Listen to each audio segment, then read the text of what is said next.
So next, we're going to have another great friend of CPI who's spoken at many different CPI events, and he's a legend.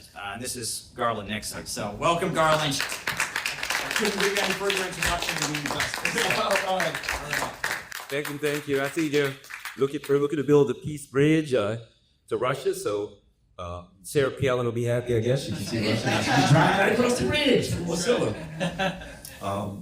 It's interesting times now, crazy times where it really, to be frank, I know about everybody else here. I've lost a lot of sleep the last couple of years. Many a night I've gone to bed and thought, we're done. It's nuclear war. I kind of like, okay, they're going to finally attack them. So I'm like, well, I guess that's pretty much it. Right? Literally, a lot of people thought we were done. And so I believe, as Frederick Douglass said, and it was paraphrased afterwards by Abraham Lincoln. And what he said was, and I paraphrased it, I wasn't there, but this is kind of what was said, I will join any man for good and no man for evil. So we got 4 years. And I think it was a good thing that, a really wonderful thing that the genocide was stopped. We will see what happens.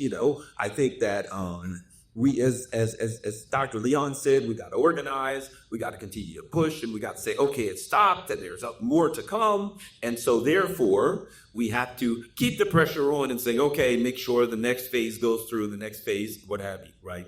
So I think it is critical that we accept our responsibility as part of society to ensure that the policies that we believe in continue to be pushed. And certainly, as with any politician, if Donald Trump does something we don't like, and very concerned about Cuba and Venezuela and Nicaragua, Mexico, for God's sake, now, but whatever the case, we've got to make our voices heard. I do think this, though. I do think it helps to be in the room and to come across as a good faith actor. And I think one of the ways that you come across as a good faith actor is oddly by actually being a good faith actor. If you actually say, okay, look, we support you when it comes to ending the wars and bringing peace to the Korean Peninsula and all these other things. Support you, wonderful thing, good job. You should get a Nobel Prize, whatever the case may be. That when you do criticize and say, hey, hands off Venezuela there, buddy, that you will be seen as a good faith actor. They may not like it, but they will have to accept that you were there and you weren't just reflexively doing the kind of liberal, I hate Donald Trump no matter what, and everything he does I oppose. Because that's kind of where the Democrats have found themselves. And over the last couple, not to blow my own horn, but I'll say this, and I guess because I came from working class family, I never predicted or tried to consider politics based on what I thought. I always went out talk to ordinary people, talk to my cousins in Baltimore City, right? What do you think? Talk to regular ordinary people, and But everybody knows me knows for a while I've been saying Trump's going to win. When they said why, and I said, man, I go up to Baltimore City, talk to some of my cousins. What do you think? I'm going for Trump. I go to Baltimore City, I see a brother driving down the street with a literally Trump sticker on. And at that point, I'm like, yeah, Trump's going to win. I've never seen it. And people who listen to me on the radio know that I said this. I said, I've never seen anything like this before. I've never looked throughout the black community and see black people proudly saying, I'm voting for Trump. And I was proud for this reason, not because I'm pro-Trump, but because it was practical voting. It was WIIFM, what's in it for me?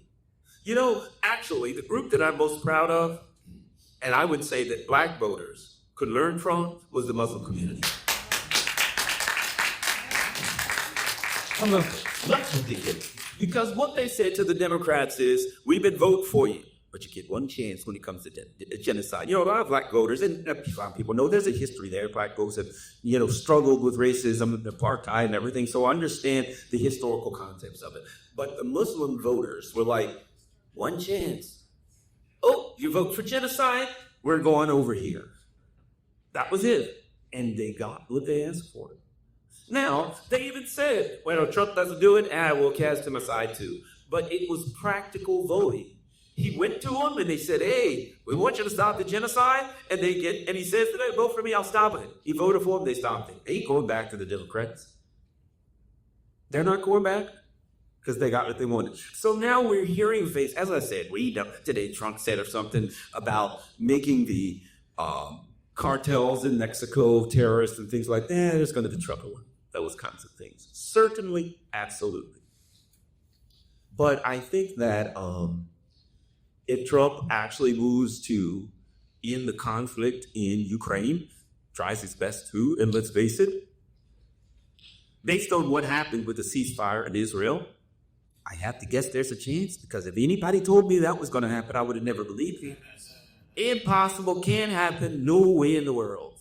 And it happened. So therefore, I'm like, I'm a Commanders fan. But if I told me that you were going to get to the NFC Championship with a rookie quarterback, I'd have never believed it. But I see it now, and you have to believe your eyes when you see something. You know what I mean? You see something. And right now, I'm not a pro-Trump or a anti-Trump person. I just believe in justice. I believe in peace.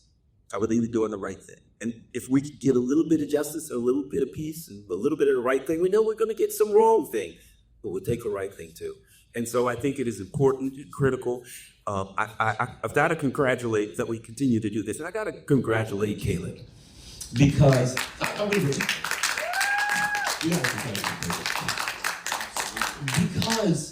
he was out ahead of this thing. He was so far out ahead of this thing. It was just the ultimate in practical vote. I remember, let me say this, let me know when I'm time, because I don't know how to shut up. So give wave your hands, jump up and down and so forth.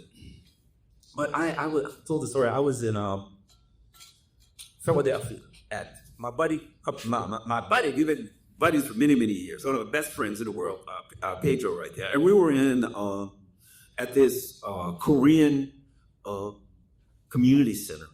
And I didn't know, this was like a year and a half ago. And all the people there were very pro-Trump. And I didn't know why. And once I watched the ceremony and everything they did, I understood. It was practical. It was like the Muslim Brothers.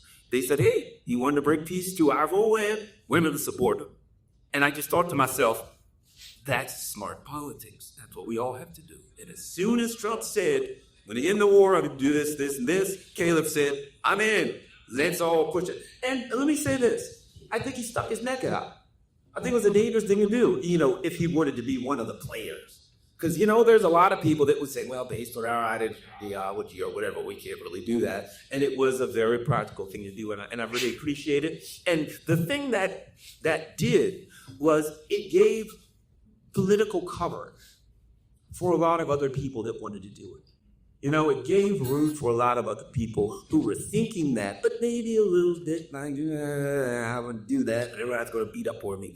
And when he was doing it, it gave the opportunity for other people to say, well, hey, Caleb's doing it. And hey, he's farther to the left than me, if that's possible.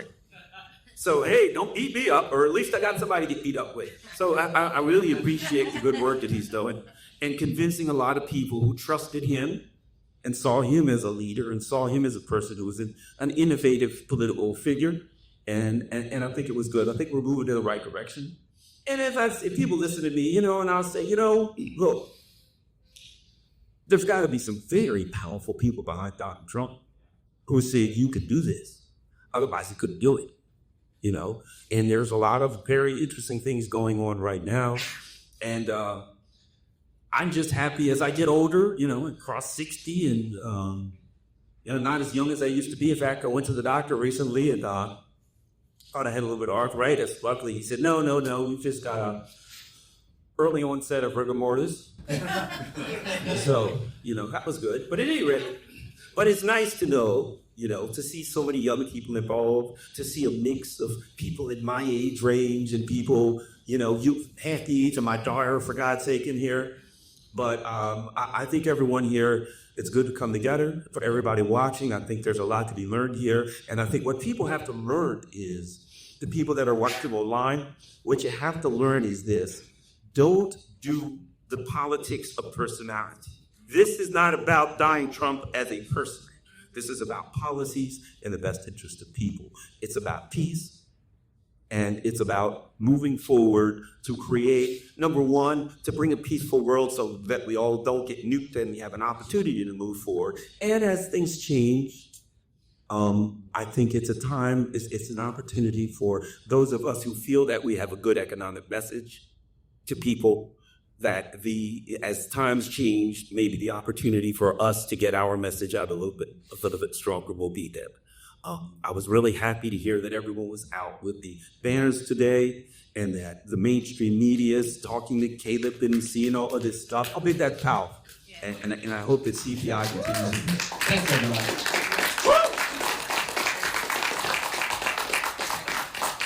Thank you so much, Garland.